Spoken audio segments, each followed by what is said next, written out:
As 1863 dawned, U.S. citizens were losing hope.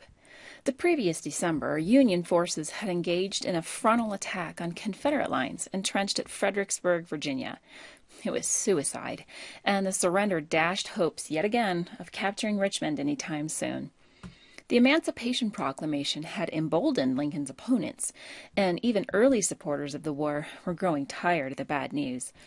Lincoln himself was dissatisfied with the war's progress and repeatedly changed commanders.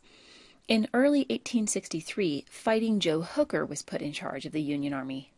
Many people hoped this was the change they needed to finally wrap up this horrible war.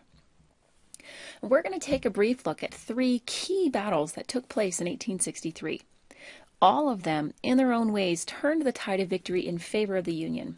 Now, I know that descriptions of battles can be complicated and confusing, but I think we can strip these down to the basics to see what happened and why each one was so important. The first was the Battle of Chancellorsville. The newly appointed Union commander, General Hooker, reorganized the infantry and formed a cavalry. He wanted to strike at Robert E. Lee's army, numbering barely half of his own, while it was still entrenched near Fredericksburg. The Battle of Chancellorsville did turn out to be a decisive turning point in the Union's favor, but not in the way Hooker expected. General Hooker had divided the Union Army into three parts and advanced, intending to trap Lee. Then he stopped abruptly in the wilderness and set up a defensive position, daring Lee to attack him head-on. Once Lee had moved forward into the face of a much larger force, then Hooker could move other troops in behind him. But General Lee decided not to take the bait. Instead, he and Stonewall Jackson conceived a risky plan. They divided their already outnumbered army. Lee stayed in front with a small portion as a distraction, while Stonewall Jackson took most of the army around Hooker's right side, deep in the wilderness. Just before sunset on May 2, 1863, Jackson attacked, throwing the unprepared Union army into chaos. Hooker was forced back the following morning. Another defeat for the Union. The Battle of Chancellorsville is considered Lee's greatest tactical victory. The much larger Union army was driven from the battlefield and suffered more than 18,000 casualties. But victory came at a heavy price for the South. Stonewall Jackson was accidentally shot in the arm by one of his own men in the darkness of May 2nd. The arm was amputated successfully, but Jackson died of pneumonia a week later. So even though it was a loss for the Union, Jackson's death made the Battle of Chancellorsville a turning point in the war. The next decisive battle in 1863 was a Union victory, but it was an accident. Kind of. General Lee wanted to keep up the momentum following his victory at Chancellorsville.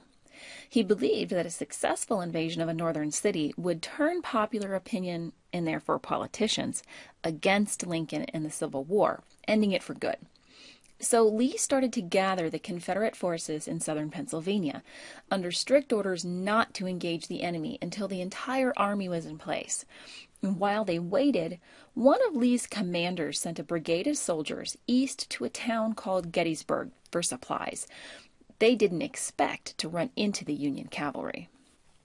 President Lincoln had gotten wind of the planned invasion and sent the U.S. Army to cut off the invasion force. The two sides surprised each other on July 1st, starting the three-day Battle of Gettysburg. Confederate troops forced the Union soldiers back through town, and both generals immediately sent for reinforcements. By nightfall, they faced each other on parallel ridges outside the town. The armies pounded each other the following morning, but a series of leadership errors on both sides dragged the conflict out for yet another day. Lee might have been successful if he'd had a skilled leader like Stonewall Jackson, but he didn't, and a less competent general ordered what is infamously known as Pickett's Charge, a gutsy but suicidal march across a mile-wide open field, up a hill, into the face of a crouching Union artillery and infantry. When the North opened fire, they killed more than half of the 13,000 charging Confederate soldiers in less than an hour. The Southern cavalry, which was to have attacked the rear of the Union line, had also been contained. General Lee retreated, and the deadliest campaign of the war was finally over. More than 57,000 American men were dead, wounded, or missing, including nearly a third of General Lee's Southern officers. Many historians agree that the Battle of Gettysburg was the most decisive turning point for the Union. Lee had lost thousands of troops and officers that he couldn't replace, and he never again attempted an invasion of the North. The defeat also led to a sell-off of Confederate bonds, dealing a huge blow to the economy and morale of the Southern population. Later that year, Lincoln would dedicate the battlefield as a national cemetery, delivering his famous Gettysburg Address.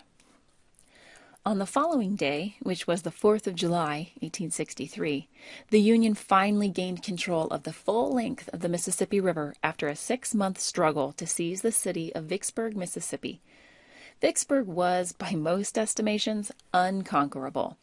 The Confederate city faced a bend in the river, high atop an unscalable bluff, controlling the Mississippi River. It was protected by swamps to the rear, which an army couldn't cross. But General Ulysses S. Grant was told in no uncertain terms that he needed to capture Vicksburg and control the entire river. Beginning in January that year, he conceived one plan after another, failing multiple times. Finally, on April 16th, the Navy ran 2 gunships and several troop transports past the city. By getting closer to the shore, Confederate guns just shot over them. After a month of strategic moves and battles, Grant started a siege of Vicksburg. Confederate relief was unsuccessful, and by the end of June, Vicksburg had run out of supplies. They surrendered on the 4th of July, 1863. The Vicksburg campaign took months to complete, but its success opened the length of the Mississippi River and isolated Texas and New Mexico territory from the rest of the Confederacy. It wasn't the end of the war. That would take nearly 2 more years, but July 1863 was the beginning of the end for the Confederacy. Let's review. 3 key battles in 1863 turned the tide of victory in favor of the Union. First, a Confederate win at the Battle of Chancellorsville in May cost the South their second-in-command, Stonewall Jackson. General Lee decided to keep up the momentum of victory and launch an invasion of the North. If successful, it might have extinguished the last of Lincoln's popular support.